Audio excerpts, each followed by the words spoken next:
Hey. Hi, Karen. Hi. Oh my God. We're recording early, but we had a great convo earlier as We guests, did. and that was like coffee to me. I'm Yeah, glad we did that to get me juiced up I for our know. show. I'm excited. We're like warmed up. We Yeah. had a warm-up session before this, so I feel good. Um, Everyone, welcome to the Hoops Talk.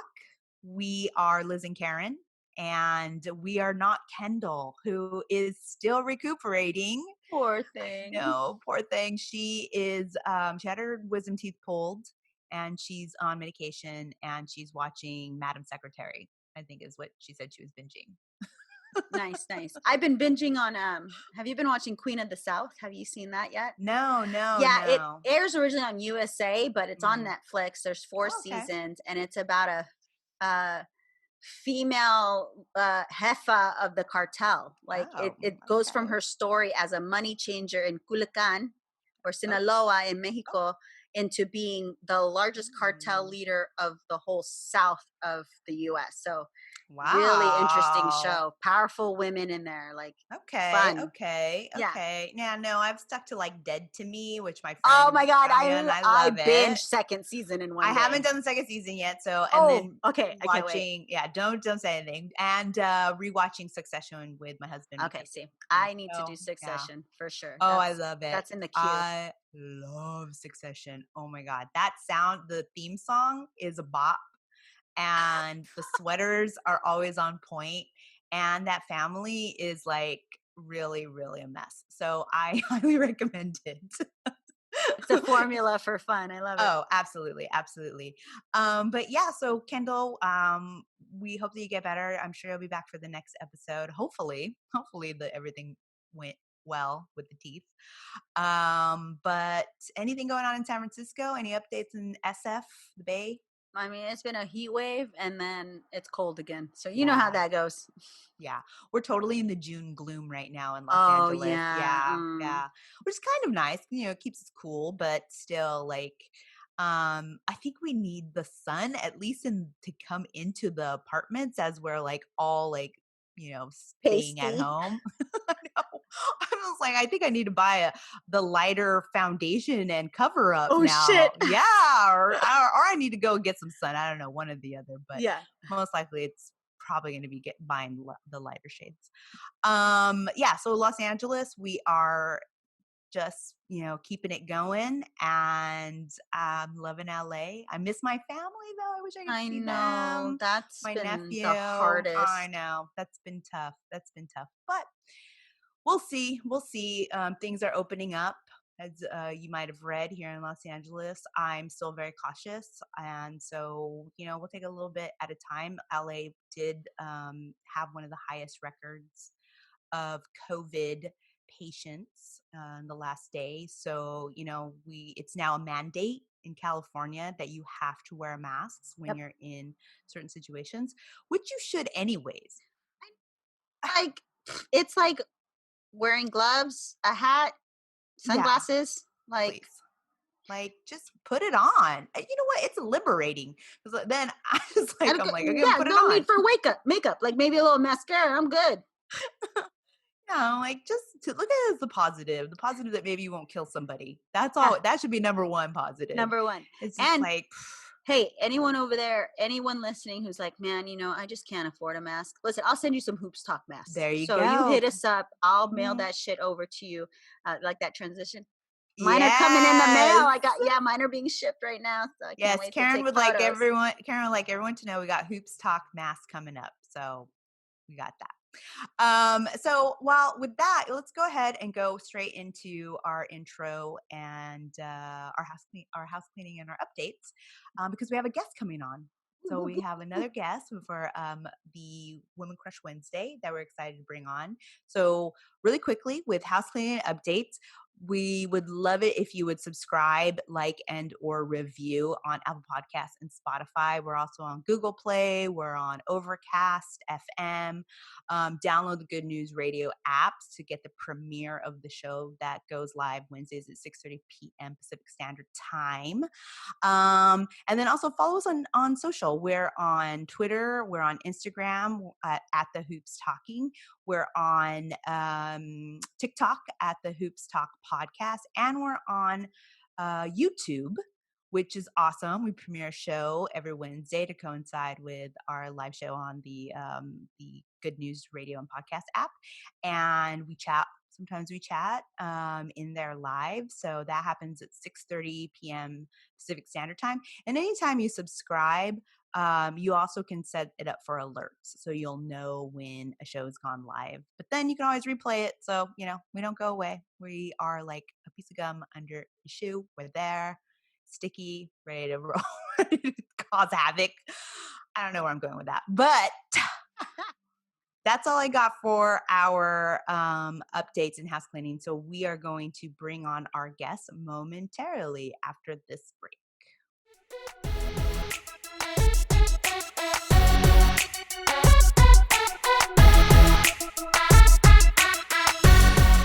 Hi, Lila. How's it going? Hi, hello, how you all doing? Thank you for Good, having me. Thank Awesome. Oh, you. thank you. Thank you for coming on to the Hoops Talk.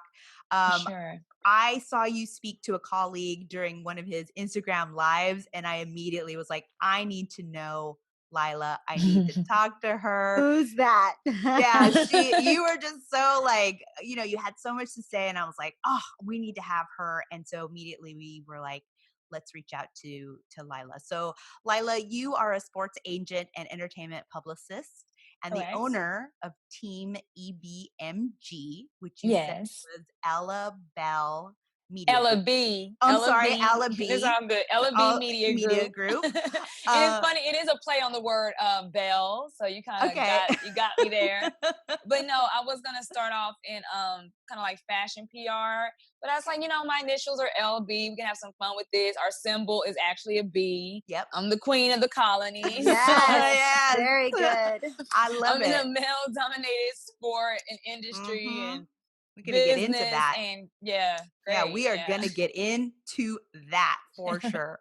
Let's see. Your agency or your media group is Los Angeles based.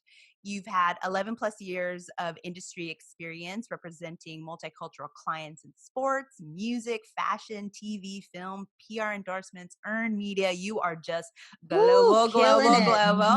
Thank you. You have been specializing in Olympic athletes. Most recently, you signed the Olympic bronze medalist, two-time world champion, and four-time European wrestling champion, Frank Chamizo. Yes. Ahead of the 2020 Tokyo Summer Olympic Games.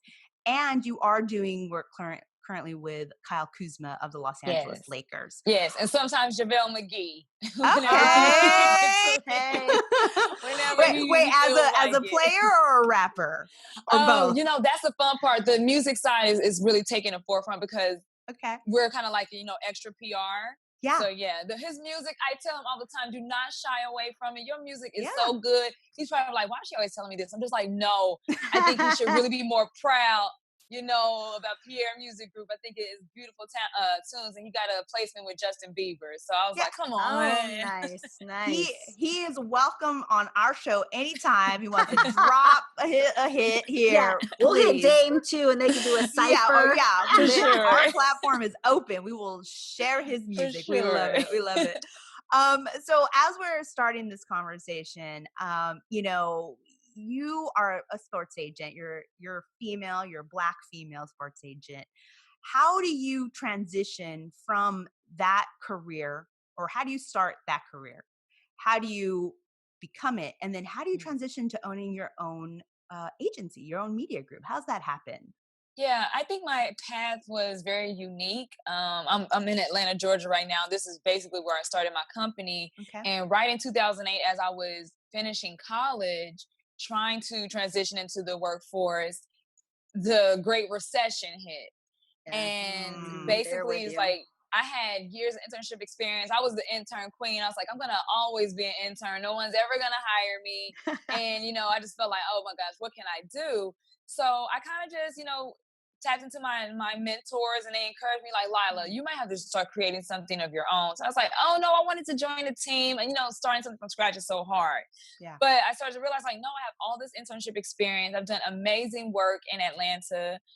So I started tapping into my network, any small businesses, anybody that knows any entertainment projects. This is what I want to do. And I would just blabber on about everything I wanted to do until I actually had a sorority sister who recommended a independent film. And from that independent film, one of the actors came to town to do some, Tyler Perry stuff. And so I said, hey, we could really use some PR for your other indie project. What do you think? And she's like, girl, my publicist in LA doesn't even just think like that. And so we had lunch after I hooked her up with Fox 5 out here. And she was like, you should really come to LA. Your work ethic is crazy. So I was like, I always just did what I felt was right and what I felt would be cool and fun and smart. But, coming into a workforce where there wasn't a lot of room, but I always knew there were people that needed public relations. And right when my company was really getting it together, and I had did my website, my SEO optimization, really my social media, and an Olympic gold medalist found me and said, hey, I'm looking for a PR. And just from there, I was like, boom, that's my entry to the Olympics. Wow. I knew I wanted to work more with athletes, but she was like my ticket, my golden ticket, literally. And from there, my agency helped construct the first ever track and field shoe deal with Under Armour for women's sports. Amazing. And my business partner was a champion of women where I didn't even really see it. And it's a male, Richard Thorpe. And he was like, I think this women's marketing is about to be something big. And I was like, no, just shrink it and pink it. They'll put whatever out for us. Shrink it and pink it.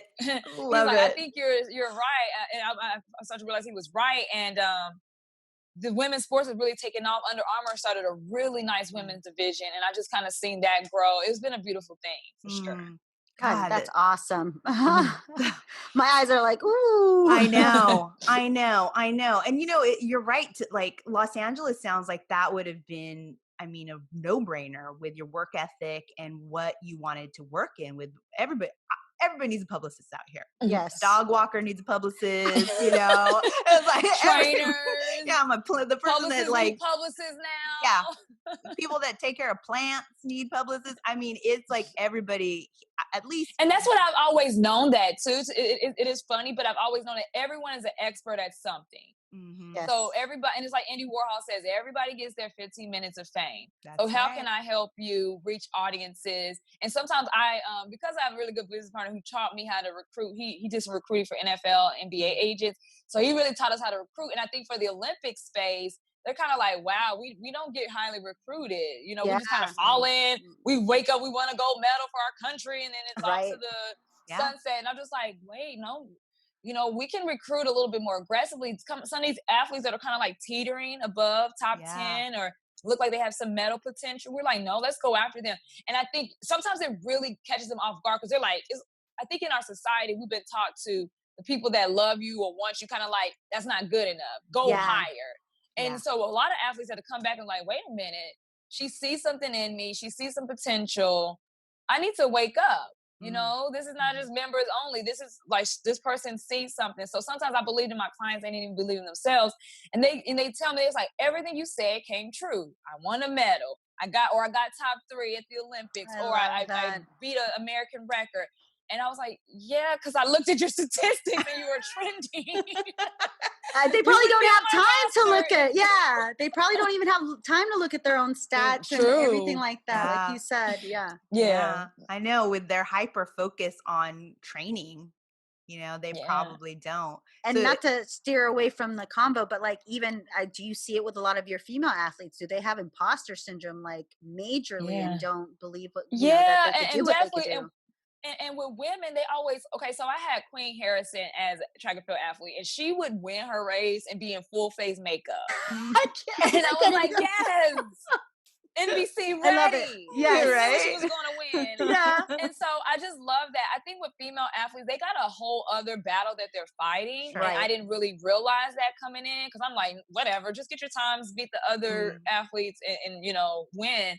But I think sometimes I talk a lot about Gabby Douglas. I watched her in the Olympics, how she kind of diminished her shine a little bit. Yeah. Because it was so surprising that she won.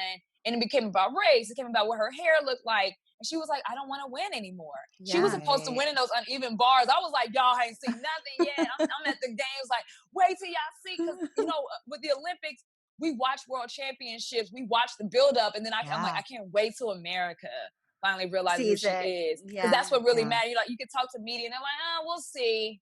She needs to make the team first. And I was like, oh, she's going to make the team. Same thing with Simone Biles. But Simone Biles was a little bit more like, no, I'm going to win. Right. I'm not diminishing my shine for anybody. And so that was kind of like a learning lesson. Like, do not win. Just because you're getting criticism, that's what it's for. They're trying to destroy. And it's all mental. I had a lot of my athletes tell me the sport is 80% mental. You know, that physical training, everybody trains. Yeah. Everybody's in tip-top shape, especially at the Olympics. But can you, all the flashing lights and the crowd cheering, can you break through and stick to your race, stick to your competition? And so I just like, okay, I'm learning that from myself. So I learn from my athletes as well. It's a really beautiful exchange. That's amazing. And, you know, talking about all the travel that you must have to do globally, what are you seeing that might be different than what's happening in the States? And what are you seeing even from industry standard as far as being a PR agency or a sports agent as it pertains to what we see here in the United States? Well, in the United States, all my athletes are rock stars. I mean, they get off the planes. It's like the Beatles, pandemonium. And then they come home after winning gold medals and everyone's like, we might throw you a parade. Dang. Welcome to Team USA. But you have to realize, Team USA, when we have U.S. Olympic trials, it's almost like the Olympics. That's how competitive Got it is. it. So you got to be in a Team USA American first. And then when you go to the Olympics, it's kind of like, duh, we're the best in the world. We're such a large nation, and we pull from so many people come from other countries. You know, dual citizenships. I've seen it all. But overseas, for example, Frank Chamizo, I mean, they're like, oh my gosh, he won a gold medal for Italy in wrestling, and he's Cuban. Okay. And that's been a very he speaks Espanol. I'm like, es muy poquito, no hablo, señor. But he's like, bien, whatever, you can speak a little bit. I was like, I can understand. And we sometimes have a translator, but I love him as an athlete. I think he was gonna win gold this year. He was gonna beat an American, Jordan Burroughs, which, hey, I would have loved to represent the American, but the American wasn't rocking with me, so I went to Italy. So but when they come overseas, come back home, it's kind of like, wow, I did all these amazing things for the country and nobody really pays attention. So I think it's my job to say, okay, we're going to break through that. We're going to definitely help you and, you know, transition you. And so some of our clients have been very successful in combining mainstream entertainment, publicity with what they do in sports. And for some people still, they don't get it. They don't get the fusion of Hollywood and sports yet. Yeah. So that's the thing. But in terms of a media agency, I started to go to the Olympics and started to realize there's not a lot of agents that look like me. I would go to the Sweden house, the Heineken house. Every nation has a house. I would go to Team Canada's house, the USA house, South Africa house. And I was like, oh, where's the agents? I would go to the media rooms. And, you know, sometimes I can double as a writer and journalist as well. Because I'm like, look, if nobody's going to cover the Olympics, my agency will type up a few blurbs, such and such just won, got some pictures, you know, show sights and sound. I try to really say, put on my journalism cap because I got a degree in journalism and just really just like, okay, if they're not going to do it, I'm going to have to do it. A woman of many hats. Right. And so, but that's the thing. So coming back to the States and, you know, going back and forth and globally, it's just like, sometimes it's a time zone difference. Oh, I can't bother to watch the games. It comes on too late. They're in China or they're in another country. So it's like, we got to really work with NBC here to figure out, like, how do we maximize, like, if Gabby Douglas is performing at 9:00 at night, but it's 2:00 in the morning in this country, it's like, oh my gosh, like they're going to miss the live. It's going to be spoilers. It's a lot. So you got to really like I feel like I'm in all 24 time zones at once sometimes. That's nuts. Well, I feel like if anybody can do that, it's going to be you. Like, thank you. A lot of Red Bull things, any of my friends have Red Bull sponsorship, throw some cans my way. It helps. And kind of also talking about how there's a lot of narratives that aren't being covered by specifically in the United States. I know you and I had a call prior to this, and we did discuss there's a lot of storylines that people aren't talking about. One of the big storylines, of course, is the stoppage of sports in March due to the coronavirus. And now we're talking about Black Lives Matter movement and the protests that are happening, the fight against systemic racism. How are your athletes as Olympics? Because, there's a lot of WNBA athletes out there. There's a lot of NBA that are getting the coverage. I'm not saying that they're not doing it, but from a coverage standpoint, how are you seeing that play out for your Olympic athletes? And how is it playing out in the IOC, which I know is a nightmare? Okay, the IOC has really been a good partner so far in terms of just listening to the athletes. And then it's kind of like Trump that defers to the states. The IOC defers to the USOC and y'all handle y'all athletes because that's America. And then China's like, yeah, human rights. And then we're just like, what? Where you coming from? So it's like, don't use these athletes as pawns. It's two stories happening here. I had an Olympic fencer named Zinga Prescott right when the coronavirus was happening. And she got on a Zoom call and to talk about her 2019 team win, gold, and all that good stuff. And she's retired from the sport. Well, somebody came into the Zoom chat and was extremely racist. And Team USA fencing was just kind of like, we don't know what to do. And so for an hour, she sat there being like mortified and humiliated. And they did not block that person. Her teammates never said, wait a minute. And some people in the comment section I said, girl, you should let me know because I would have hopped on. Right. But it was such a small thing. And that's how I was like, okay, this must have been a more targeted attack because who is checking into fencing? It's got to be somebody in the sport.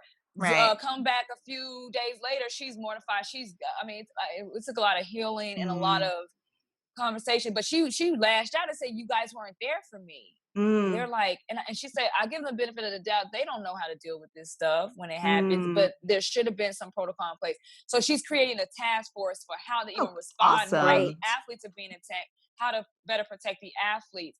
Then come a few weeks later, then one of her fencing coaches went on a tirade on a Zoom call, a separate Zoom call, and was just like, Lincoln should have never freed the slaves. Oh my God! What criminals? This is one of her fencing coaches. Oh, you gotta understand there's God. only so many Black people in fencing on the international level, and it's like, these are the Russians, these are the Europeans. This is how they really feel. This is why there's these microaggressions, and it's coming out. She put the recording on her feed on Instagram, and I'm sitting and listening to it. I just threw my phone down. I said, I can't take no more. She was like, wow. Yeah. I called her. She's in New York. I'm in LA. How the time difference. She's like, I'm asleep. I can't deal with this. And I was like, girl, who do I need to fight? She's the fencer, she's the fighter, but she was like, I don't even have time. And then we see Team USA coming in and saying, we would love to have an athlete forum. And so I'm like, here it goes. The athlete's going to fall for it. Nope. Race Immobility. He is a fencer. And we have Gwen Berry, who is a track and field athlete. And when they did their protest on the stadium podium, when they, kneeled or raised their fist or said something, they received probation. So they were invited to be a part of, they were invited to be a part of the athlete forum. And they said no. And that was a proud moment for me. Not even, those are not my clients, but I said, I champion and advocate for all athletes, race being a fencer that is white, Gwen being a Black female athlete, but they said, no, what's right is right, what's humane is humane.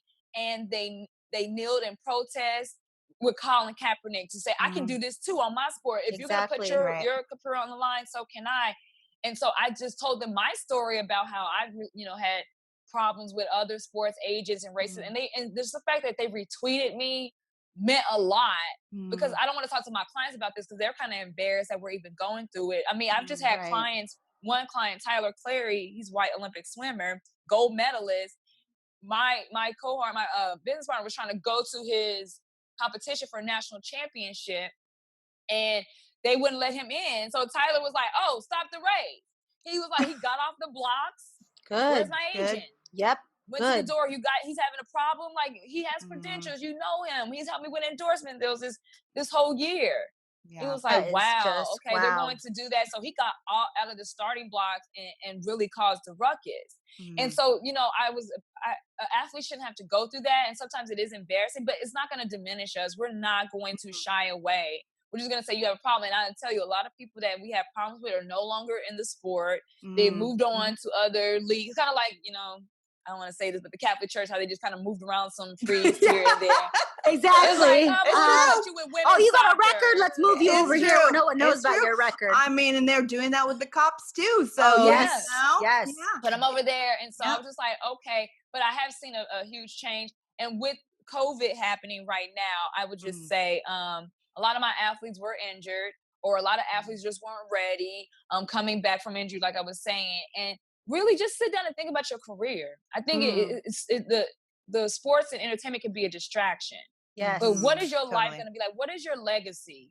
And so I have athletes that was like, wait a minute, she hit me up a few weeks or months ago, and I didn't have time to really listen to her email. So many things going on. Now I have time. Let me hear what she's talking about. And so I had a volleyball athlete that was like, my head wasn't in the right place. It's on now. I see clearly. And he's a black volleyball player, he's male. And he's like, no, my mission is to get more of diversity in this sport. Love it. And the time is now. So I hear you. I'm seeing your messages on social media.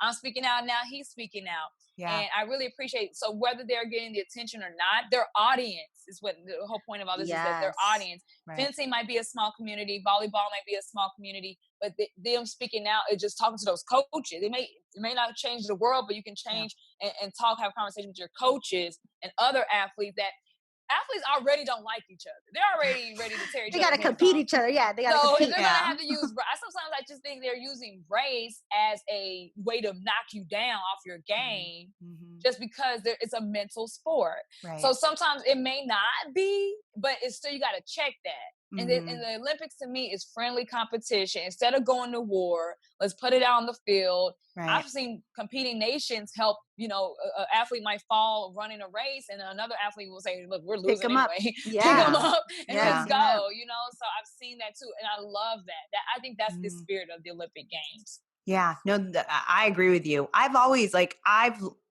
loved to watch the Summer Olympics. Yeah. I think it's like such a awesome, entry into sports in general,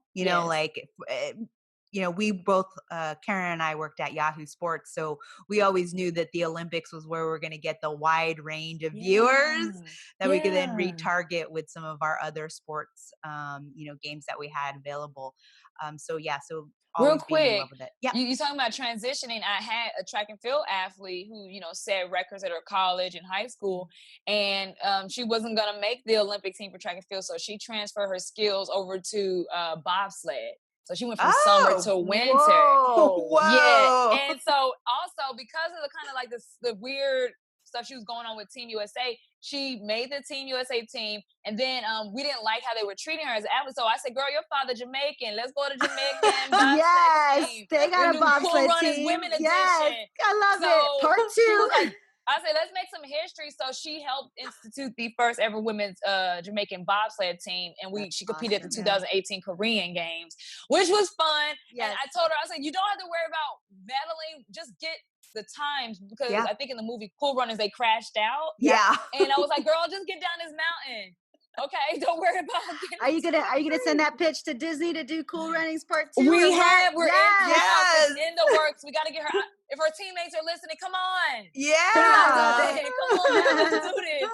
No, but we are in contract negotiations. The person who did Wonder Woman was fascinated by her story. Her mom worked on Cool Runnings. Oh, cool, cool. So, so her mom worked on Cool Runnings, and now she's wanting to help with this project, and it's going to be a good story. And I think we're going to see if we can get the guys from Cool Runnings, because they are really involved. From the actor Leon, he's like, come on, women's team. Yeah. But also I think Chris Stokes is his name. They're really still involved. They help bring money to the sport. Jamaican, when they walked into the 2018 Games, they were having fun and doing their little dances, and everybody was like, Jamaica already won the Olympics. They have the coolest march. It was only like 3 of them. But, you know, they were there. And that's what's important.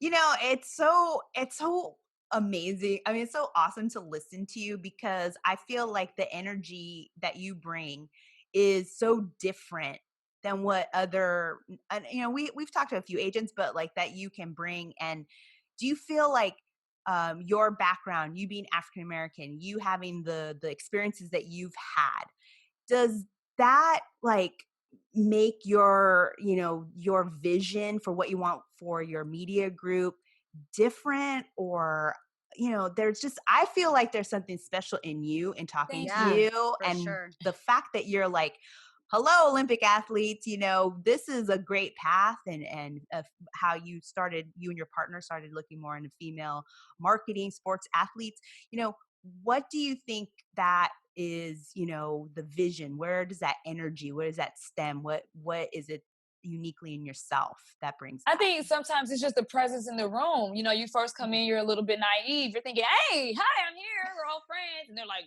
you're a potential to take away our clients. I'm like, nobody wants this kayak athlete. Calm down. And then when you have an actual kayak athlete, like, I'm going over to another agency, I'm like, oh, no, they're targeting me now. They're actually looking at my client news. Nobody was looking at a rowing athlete from Harvard. Sure. You know, and so I'm glad for the athletes that stood by my side, but I was sometimes finding them out of nowhere. And so you come into the room, you understand your presence in itself is intimidating. And I didn't know that. So I said, oh, I can play to that. I'm not going to be shy. I'm going to come in even more bold, and I come in a little bit more differently. When I talk to my athletes, I'm like, yo, we're not curing cancer. So calm down. Yes, exactly. But we are doing something on a global scale that little girls across the world are going to see. So it is still very much important. But guys, I'm going to go to the Heineken house. They're having a great time over there. NBC's got a party going on. So I'm networking. And then I think when you come to the parties and you are carefree, where everybody else is like, stressed out. I've actually gone to events, like networking events, and been like, oh, this client is getting on my nerves. I can't even enjoy the event. I'm not even in the moment. But so I said, no, I'm going to be in the moment. I'm at the games. I'm at Olympic trials. I'm at a party. Sometimes NBC opens up their other properties to the Olympians. So we're at the Golden Globes. We found a way to mix Hollywood and sports in that way. So I'm like, no, I'm going to eat the free hors d'oeuvres and the free champagne, and I'm going to have a good time. And when you do that, everyone loosens up. People are more open to you. I'm talking to Jackie Joyner Kersey about, girl, you should be doing this with your career. You know, I'm just like, you know, I'm sitting at a party, like, she's like, really? You think there's a hope for like Olympic legends? I was like, yes. Yeah, we can do some retro throwback stuff. I mean, come on, you are still a hero in the sport. So again, them not believing in themselves, but me having the fire and the passion. And just, I'm from Kansas City, Missouri originally. So I can't believe, you know, it's like, I'm like, Jim, I can't believe we made it. Like, I really cannot believe I made it out of the cornfields of Kansas. But like I said, I went to a mass communication writing magnet school. So that got what you guys are doing is, I was doing this as a young girl, and I was like, I like this, but I wanted to go behind the scenes. I went to a classical Greek Paul Robeson Middle School in Kansas City, and also Central High School, which also is the same high school Walt Disney went to. So I think I have a knack for storytelling, but combining media and sports is what, you know, I've been primed for. Right. So coming from Kansas City and having these experiences, it's like, you know what, like this, we can do something powerful here. But I know our schools have been defunded, but they still have the old gymnastics facility, but they use it for a lot of the white schools and their competitions, their swim meets, their dive competitions. So I'm like, we can't get our programs funded, but we can sell it out for other, like sometimes colleges are competing on our turf. So, but the kids that are there, they're like, why do we have, now the kids that we lost the magnet program out there in Kansas City, the kids are like, what are we doing with this wrestling room? Why do we have a fencing room? Right. And I'm like, don't worry. I got some retired athletes now. We're about to restart these programs. We're going to go private. We're going to go back to like, and also Kansas City is home to the Negro Leagues Baseball Museum. Negro Leagues was founded in Kansas City, Missouri. So when you grow up and you know that, and we have the jazz and all the culture, and you're just like, no, Kansas City is a place where we can start things and it can funnel out from the heart center of the United States to other places. So I was just like, I'm going to first tell people about what Kansas City is all about. Even coming to Atlanta, they were like, there's Black people in Kansas. And I was like, Yeah, I guess all they know is Wizard of Oz. So I was like, oh, we got a lot of catching up to do. Yeah. So I was really excited to talk about my hometown. And I think sometimes, I don't even realize it, but my passion is coming through my ambition sometimes. And I'm just like, no, I'm not even ambitious. I'm telling you what I'm about to do. Right. I'm foreshadowing here. So I think, and then, listening to my clients about what can we do better, and just being happy that, we are even in a position to help. A lot of times it's like an investment. Sometimes I'm spending more money than what I'm making, but I reinvest it. Right. So I better have some passion, because when you own your own business, nobody's going to tell you, get up. My dad, he still kind of calls me 7:00 in the morning, like, what are you doing? But other than that, nobody's really going to say, you need to get up and you need to have these creative ideas. We have to be creative, we are creators for sure. Oh my gosh. Everything you said, I love. I mean, it's just, it makes so much sense. And, having something from the heartland, I think, coming from a coastal, I'm California, so California native, we always think we're the center, but it's not. We're left of center, Center of the Pacific. Okay. Yeah. And then, I also lived in New York, so I know their like whole, idea of being like the city of all cities. So I get it. So it's really cool to see like more of the efforts being made from all different parts of our country, because in reality, we all have to band together to do the work that we're doing. So it's just great to hear all that passion. As we are wrapping, I would love for you to tell our audience, what are some tips or anything, words of wisdom that you might give someone who is looking to become a sports agent, or looking to become part of, a publicist even, because I know a few publicists, and it's burnout.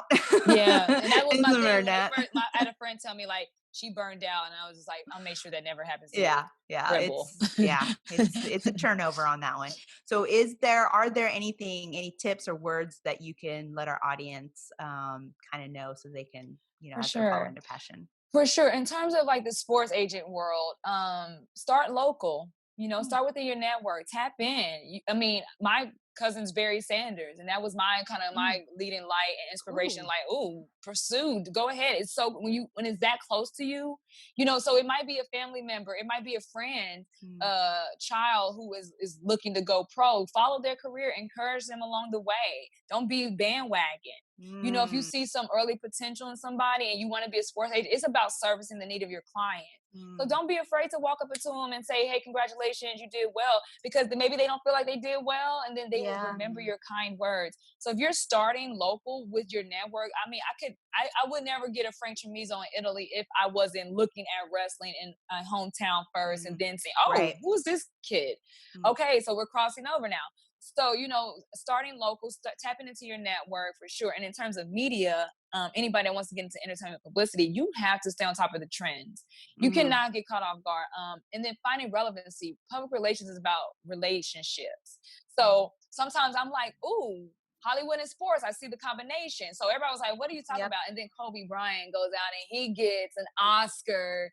And so I was like, yo, that's what kind of was my confirmation, is like, yo, man, we can do this. Kobe he didn't let nobody put him in a box. I love him. May he rest in peace and power and paradise.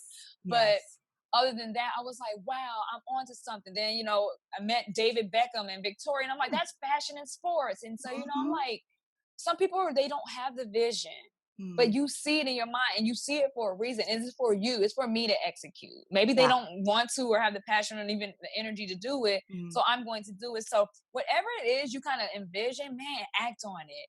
Even if it's like, okay, I'm going to do some yoga and meditate on it, or I'm going to work out and sweat. Because sometimes you're thinking about it, you're working out, and then you're attracting phone calls, you're attracting text messages and LinkedIn, and people are like, oh, but you don't even realize that your energy that you're putting out, you're also drawing in. So, in that way, I'm just like, man, just be determined, do what you got to do. Just, man, stick it out, and you'll reach your 10-year mark, and you'll be like, I can't believe we made it.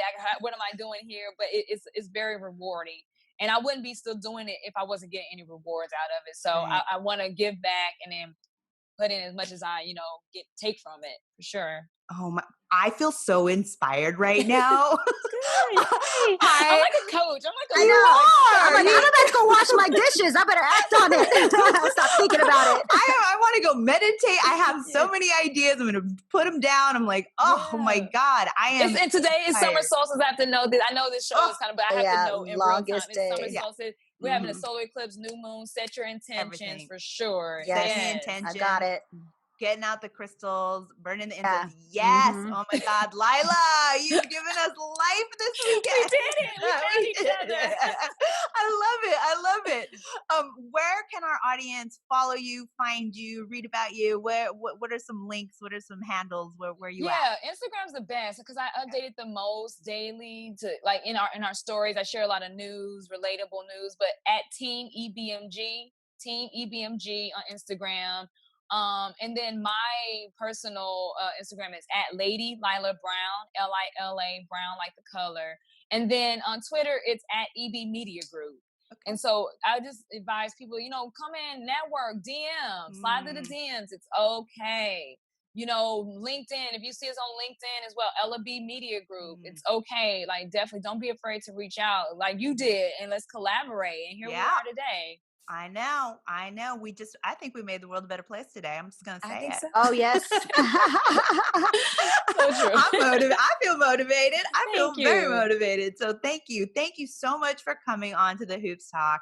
We really appreciate it. It was super exciting to, just hear your journey and hear what you're doing and making me think about a whole different, like the Olympics differently and those athletes differently. It's like, I totally agree with you. Some of these stories that we don't get to see are the ones that have such potential. And I'm excited now to like keep it going. Definitely check out the Olympics. Let me be your guide. We have really good times.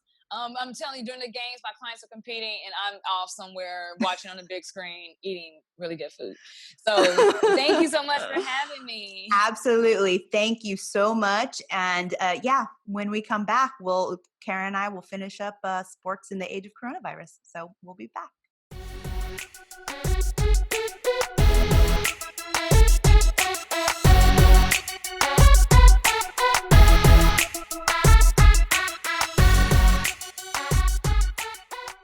We are back. Woo!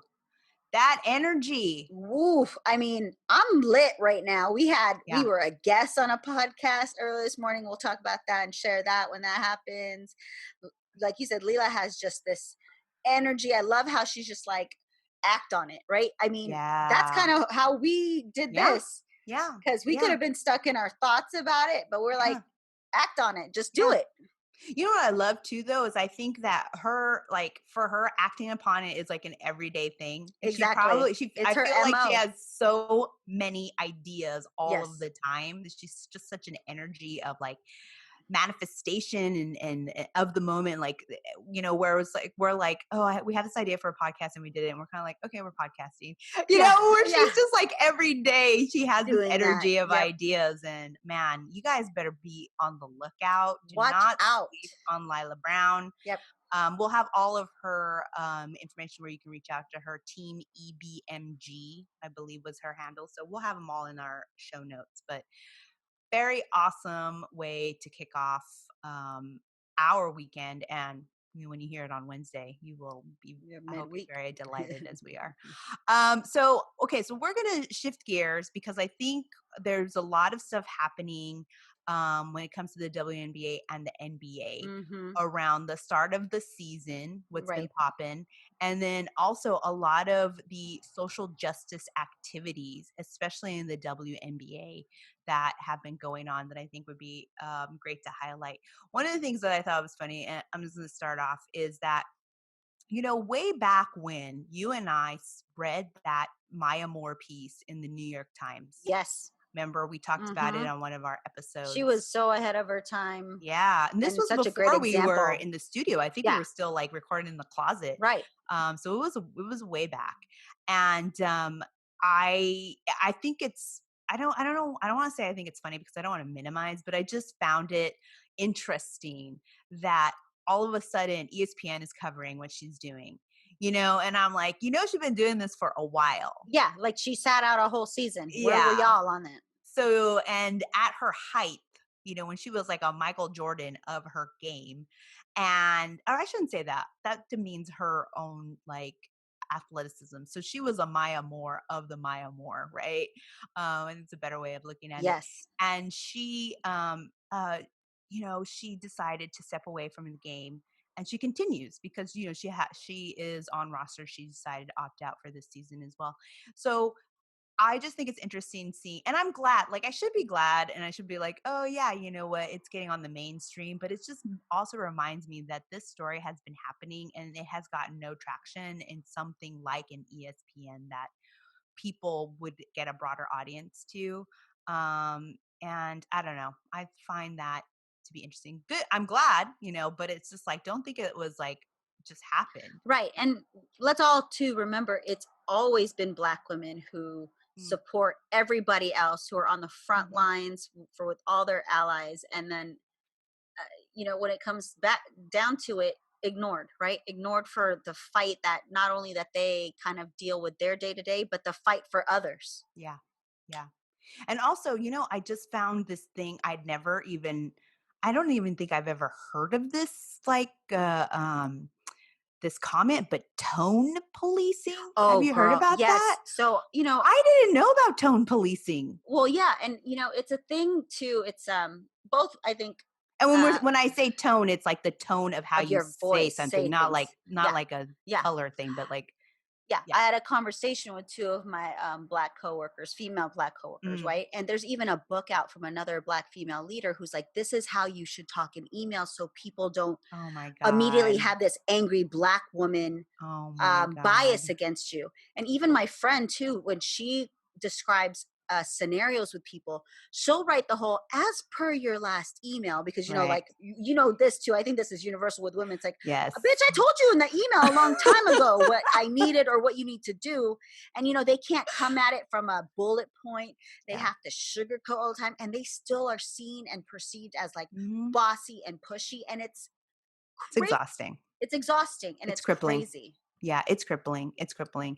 Yeah, because I saw that, and then I thought of an incident that we had on our Twitter where someone asked why we were covering something, and one of our Jasmine Baker, actually, she said, she tweeted out, and the person was like, you don't have to be rude about it. And then Kendall, who's white, said, she's not being rude. Not rude. Facts. So, nexus. And then like the person responded with, I guess you're right. And I said, this is exactly what we're talking about. Exactly. The fact that you are like making allowances for someone who's white, and yet you're tone policing. At the time, I didn't know that reference, but they're tone policing the Black woman. And I was like, holy shit. Like, I knew it happened. It's just now having a, like, for me, the first wider time, eye, right? An ear. or just like knowing that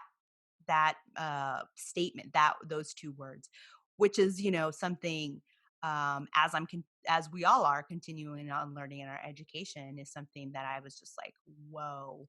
And also it kind of like, to your point, like it can go back to things that you remember from your own career at certain places where you're just like, wait, I actually got a review that because said of your tone. It was gruff. Yeah. Yeah. And I'm like, what the fuck does that have to do with my performance? Yeah. And I think too, as a Latina and a brown woman, you probably have those same experiences as well, very similar. And I think for me, where I know I have privilege is like, I get to play under this model minority and I could be a bitch, right? And sometimes I do it when I see my other team members of other colors or, potential, any kind of bias against them. I see that they're not, people aren't hearing their message because of some kind of weird wall or bias or prejudice, and then I'll just be like, no, fuck that, because go ahead, go, I can hide under that guise, and why not use it for good? Because it's like, it's not fair at all. It isn't. And we say it all the time. I mean, I hate to generalize, but when you show your ass, white people, especially white guys, I can't help you. And it's funny because like, people talk about affirmative action and get upset like, oh, so now companies are just hiring based on race. I go, no. You got to realize that everyone else from a different race or underprivileged background is working 10 times harder to get into that same position that maybe only took you 2 steps and someone else 10. So you guys are all crippling in your knees because you're going to have way more competition for your position, and you're going to actually have to do your job that you got through your uncle's uncle, because there's someone who actually graduated from Harvard, full scholarship, and is working 3 jobs during college and competing with you for this same job. So yeah. I mean, and we've had a lot of different guests that we've had conversations with that have also brought to light that, it's not just something that we're reading in the books. No. Or that we're like seeing on like a TV show, or that maybe our experiences, like we don't equate them to maybe what's happening, but in reality it is what it is. It's like tone policing, it's systemic, it's so it's just, I don't know, I'm finding out so many interesting things. I finally watched 13th Amendment, Ava DuVernay's that's film on Netflix. that's powerful. I mean, it's powerful. Super powerful. Like, like I was saying earlier, I think too, like, I've always been a Black ally, and always aware of sort of these high level things, and I got it, right? Empathy.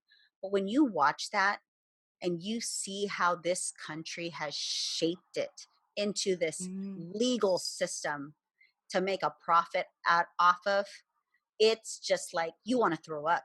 Like, that's fucked up. Can you imagine living that life? Like, I can't. And you just see your privilege so much more because, one, we weren't taught that in school at all. So we were able to close our eyes to it. Yeah. But now that we know, like, how can you close your eyes to it? Yeah. And, we don't see that microaggressions are part of the system.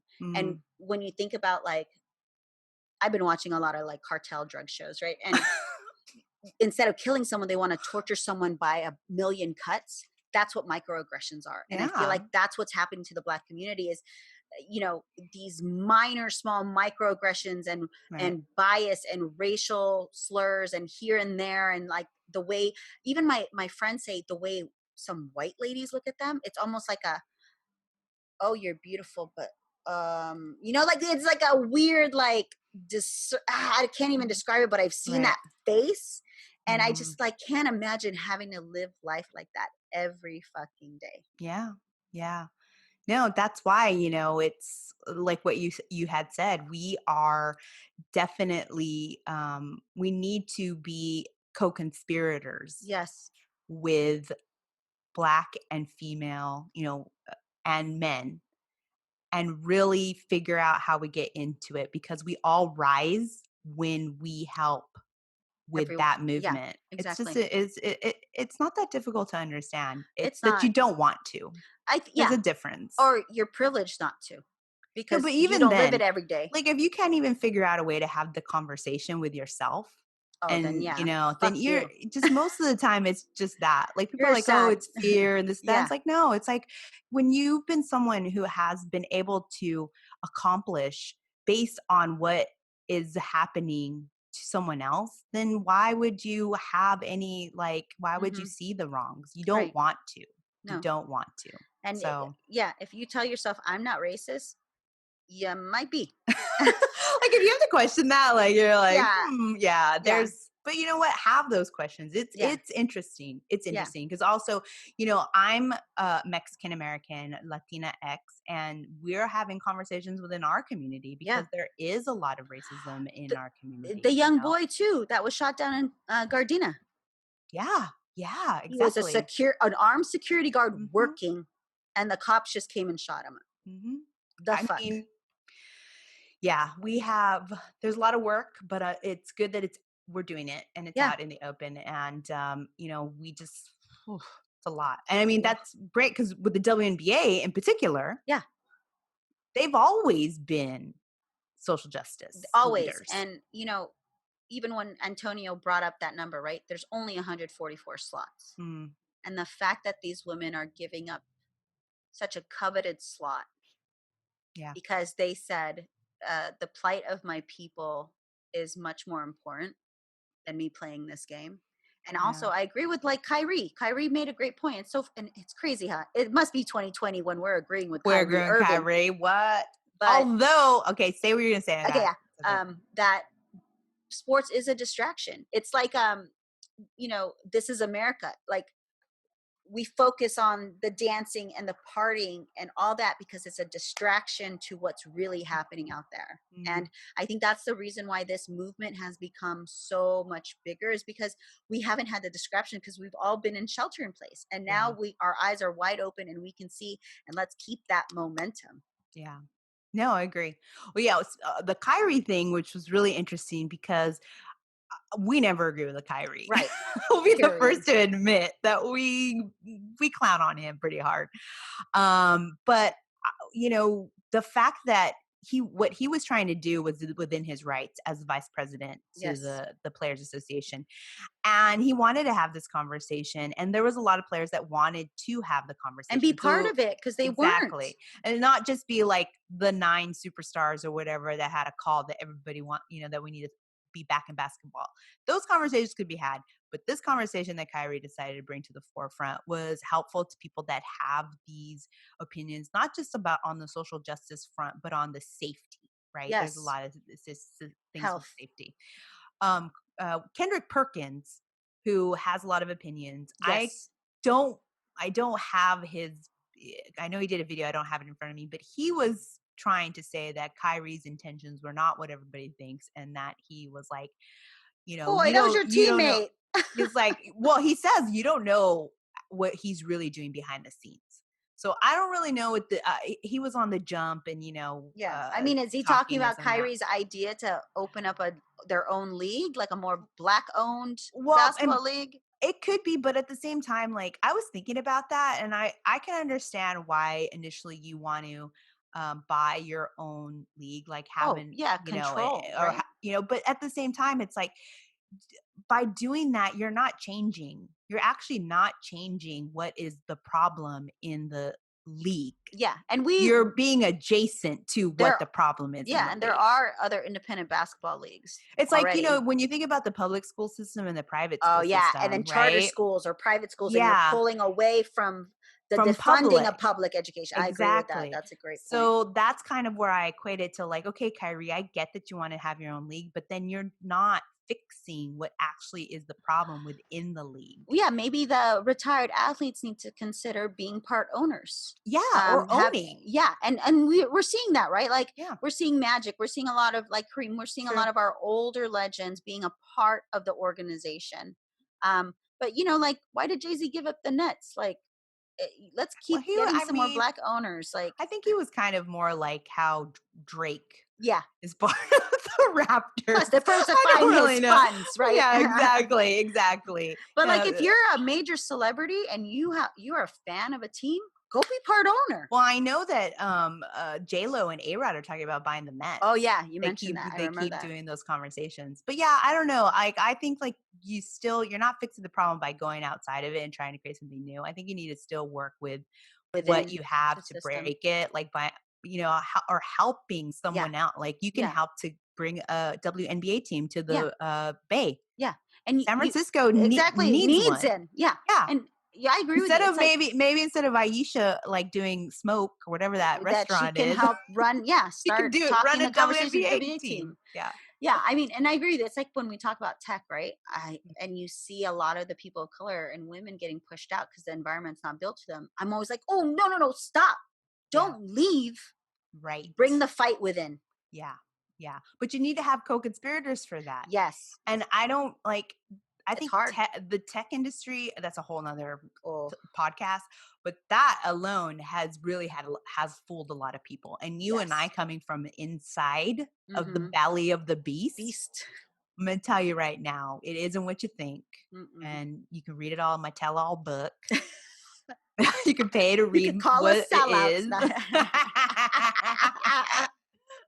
You can get the audio book, but but there's a lot of it that just all carries over and rolls over. And I do think fighting it from within, which I don't know, which then maybe goes, like, there are some players, at least on the NBA side, that I've heard that said, if we play, we will have the platform to keep pushing the focus of the movement because there'll be eyeballs, right? We'll have the audience. So we can still be focusing on the movement even as we play. Did you see, I think they were sharing around, someone had sort of mocked up some jerseys that had some played around with the team's logo or font treatment, but had some like social justice messages on it, right?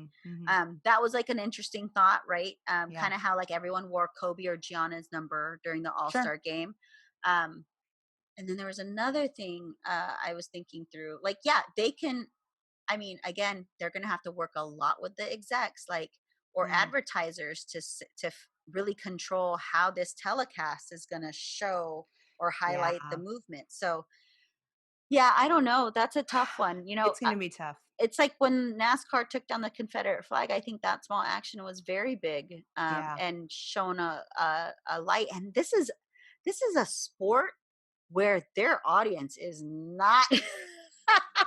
You know what I mean? And they had the cojones to do that. Like, come on, NBA. Come on, NFL. Like, let's get rid of Redskins. Oh, like, God. Don't even get me started with it, NFL. You know how Chiefs, I get. No. Come on. Let's. Ugh. Yeah, the NBA is definitely, it's going to be really interesting. It's going to be really interesting. But on the WNBA side, you know, we've seen, we talked about Renee Montgomery. Yeah. And she has decided to opt out of the 2020 WNBA season. You know, she believes that the time is now to continue with the momentum of the movement. And you got to respect that. And I know Sue Bird has come out on a couple of podcasts saying, you know what, it's a complex conversation. And in the end of the day, you have to do what is right for you. And I know her and Megan have doubled down on what they're going to be doing as co-conspirators to fight social justice, to help, you know, the communities where they need to be. And them too, they're LGBTQ, you know, that is also a community which is disenfranchised, which, you know, the WNBA, you know, they are living their lives open as athletes and as athletes in the LGBTQ community. And that's in the WNBA, okay? How many do you know in men's leagues who are gay that are openly gay? None. I think there was in the NBA right now. Yeah. And they would always have him on the bench. Like, I don't even know if he had any minutes. Right. And I'm sorry, but if you do the math, you know, what is it, like 1 out of 5 family members? Yeah. I mean, so your starting 5 could potentially have someone from the LGBTQ community, and they can't necessarily have the life that they want to have. Nope.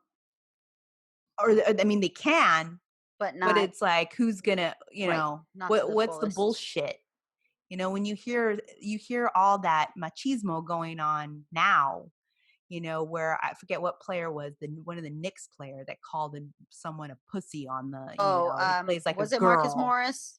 Yeah, one of those, and you're just like, dude, like, the fuck did you come from? Yeah, play like a girl, then they're winners then. Bitch, you know, it's just it's insane. But so the WNBA definitely, you know, that's part of what them coming back has been part of their conversation about social justice. I think Florida needs to be taken off the table for everybody because they flaunt the protocols and they don't wear masks, and their governor is Florida needs to just leave the U.S. and have Puerto Rico replace them as a state. It's not a bad idea. But we were saying there's more now. What was it? The Clemson team? Clemson football team. Yeah, 23. 23. And I thought they were safer on campus. No. And then, I mean, who was it? Was it Antonio or someone else was saying, you know, they want to start up college sports again, but you're not going to have the students come back to campus. Right. The fuck? No, because it was Antonio, because he was saying, like, you know, then you've totally taken them to be, you know, it's no longer about school. Education. Yeah. It's not about education now. It's definitely about the money. And you know, it'll be very interesting. And like I said, I don't think we've heard everybody's roster. I don't know how plugged in everybody is. but there's going to be some people who want to play, and we're not going to be upset at that either. Yeah. It's everyone's choice, which is Yeah. great. That's what some people were fighting for, was the right to choose. Yeah. But it's like, think about it. If we were in this, working in the same company like we were, right? And all of this was happening, and there was a choice between working from home and not. It'd be great to have the choice, but it also, if you're someone that's required to do something with people, it would have been nice to have a say. And I think that's what I'm seeing on Twitter is a lot of these NBA players don't have a say. Like, decisions are being made there. Like Antonio mentioned, their union isn't as strong as like the MLB, because the MLB was literally like, you know what, if you're not going to give us our full pay, then you don't get any pay. We're not going to play. Right. It's kind of on them. Yeah. And so, same with the NBA players. Like, I saw Kuz's tweet. He was like, what is this, a fucking tracking device in terms of that Corona ring? And he's kind of right. I mean, they're going to want to track them because they don't want them out in the fucking skirts of Florida where the rates are high. But also, it's like, they have this technology to predict something 3 days. Why doesn't our healthcare officials or the people in the front lines have access to this? Like, again, when NBA players were getting tested for Corona before it was even available to other people, it's just insane, the like restructuring of resources and the focus. Yeah. When the rest of this country is like going through so much right now. Yeah. No, I always say follow the money. And that's what is going to be at the end of the day. Right. And if you think it was different, then I don't know where you've been. Right. You're not a native. You're not native. Crawl out of that rock. You're coming from like some other country, because you ain't from the United States of America if you didn't think that it's all going to end with the money. Right. Also, which I thought was very interesting, is Shams Sharon. Why do I always fuck his name up? Shamwow. He Sharania. Sorry, I said it right now. He tweeted out what the NBA's Orlando campus is going to have. Okay. Oh my god. Hotel amenities equals players only lounge with NBA 2K TVs, gaming, pools and trails, barbers, manicurists, pedicurists. What? 24-hour VIP concierge, daily entertainment, movie screenings, DJ sets, video games, ping pong, pool, lawn, games. Players can attend other games. Wait. My question is, though, it's available for them at a cost, or is this like an all-inclusive resort? I feel like it's I don't know the details. Fuck that. They got money. But on top of it, like, the fuck, I thought y'all were supposed to be like, you play the game and then you go and you like quarantine yourself. But you're gonna open yourself up to barbers and manicurists. Like, where are these people coming from? And if you got it, then you could give it to them. DJs. Like, now it's getting out of hand. I'm not understanding what this compound is. Oh. But it did prompt Alex English, who is a WNBA board advocate, to ask on Twitter, will their at WNBA sisters get the same treatment? At NBA should demand that they do. The players saying they want to sit out need to keep that same energy when it comes to women's rights and equality. Alex, you can't just pick and choose your issues when it comes to social justice. Yes. Woo! I was like, facts. Allyship, baby. I was just like, that's right. That's right. Where's that energy? Have that same energy all around. Mm-hmm. All around. Mm-hmm. So we'll have the energy. Have the energy a Karen has to call the cops on someone just doing something arbitrary. Jesus Christ, that whole phenom. I mean, well, it's not a phenom because they've always been doing it. And also, as far as like the NBA too, Dwight Howard did have a statement, that he had his agent, I believe, put out and sent to CNN. And basically, I mean, it's pretty long, but he agrees with Kyrie, and he thinks that basketball or any entertainment period isn't needed at this moment and will only be a distraction. He really wants people to focus on like their family and their home, and how European colonization has stripped the rich history, and that the less distractions you'll be able to figure out like the nations that come out of families, Black and African American. It's not a nation or nationality. It's time our families become their own nations. No basketball will get things resolved. So he's in the camp of like, I feel like it's a distraction. All this entertainment and all this basketball is a distraction. This is a guy who's always had, his spotlight has been a very interesting career, right? Where he was Yeah. kind of like big, Superman. And then Big he guy. had a lot of injuries, and then he had some, stories, happen to him in the public. And then he kind of found like his zen. He found like this place within him that brought him back to the Lakers. And then That was the Shams article too on him, right? With a yeah, whole yeah. So, the death of the ego. He talked about that in that article. We covered it. And then and then him coming to the Lakers, and you have the death of Kobe Bryant, which is someone like he had that friction with, when they were both on the Lakers the first time. So he had made his peace with Kobe. So he has this trajectory, in his career and in his personal life. And he's taking this time to say, like, I think that we need to focus on basketball. So maybe it could be that we're looking at some of the people that want to sit out have had more of this ability to have these trajectories, or have had their, you don't have to be an old person. You know what I'm saying is like, because sometimes life comes at you real fast and it doesn't matter the Yep. age, Right. And so, it could be that you're seeing people who've had maybe this type of journey or something feel the need to want to sit this one out. And that maybe other people like Kyle Kuzma wants to play. He's made no bones about it. Like, he is all about the movement. He's doing things in Flint, going back home. He, doing collaborations to get money for Act Blue and what have you. But he wants to play.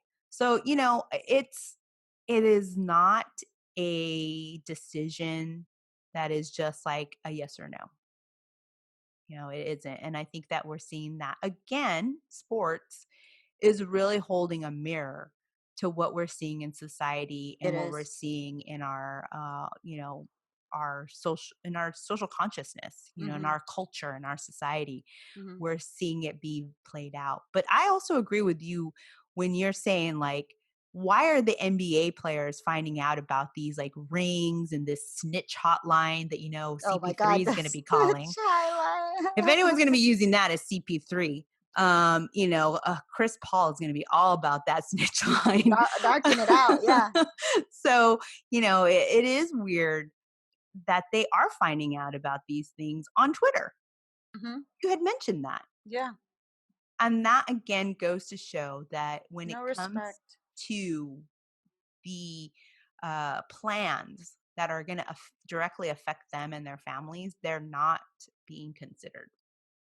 They're being considered, but not in a way where they're like, hey, come and sit down. And Let's have this yeah. conversation. It's like, oh, what can they wear that won't affect their game? These rings. That's how they're being considered. There was a good tweet though. Someone was like, oh, now the Rockets will finally get a ring.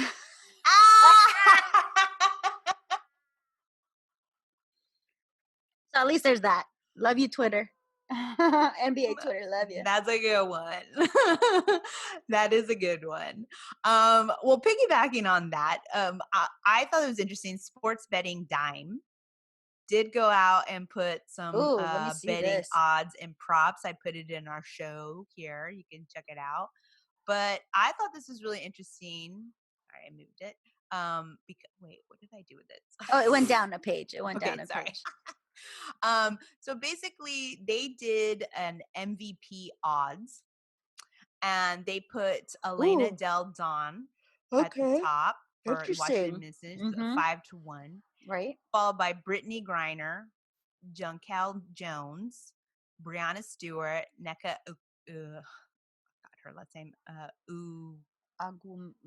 Mike. I know her last name. Yeah. I've been saying it all the time. It's like Sorry, Giannis's my brain. last name. Oh, sorry. Oh, I lost our page. you got Liz Cambage, Asia Wilson, Sabrina Ionesco, Natasha Howard, Courtney Vandersloot, Sylvia Fowles. So they already put out the MVPs. And well, that was their odds. And then you have odds a team goes 22-0 are 32,775 to 1. Okay, so you're betting that you could bet there.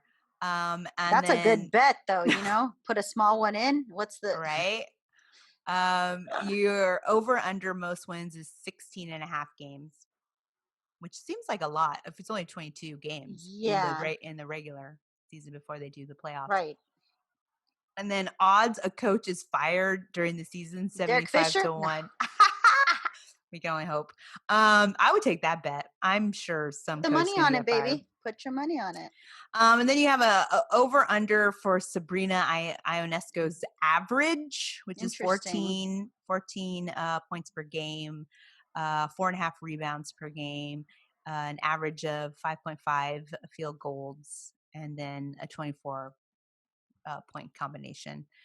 And then the odds Sabrina Ionesco, New York Liberty played the first nationally broadcast game of the season, 6-5, 6/5. And then you have an over under TV viewers for WNBA opening day game of 715,000. I'm about to take these overs.